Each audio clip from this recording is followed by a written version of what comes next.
ગુંડા તત્વોની સામે સુરતમાં પણ કાર્યવાહી કરવામાં આવી। સુરતમાં પણ અસામાજિક તત્વોના ગેરકાયદે બાંધકામને તોડી પાડવામાં આવ્યા। સતત 3 દિવસથી પ્રશાસને મેગા ડિમોલિશન કર્યું।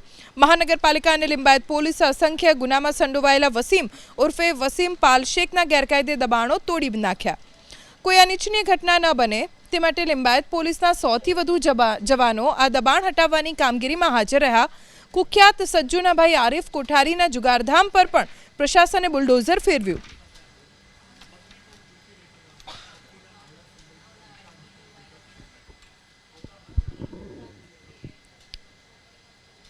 સુરત શહેરની સાથે સુરત જિલ્લાના ગ્રામ્ય વિસ્તારોમાં પણ પોલીસ આકરી કાર્યવાહી ગુંડા તત્વોની સામે કરી રહી છે।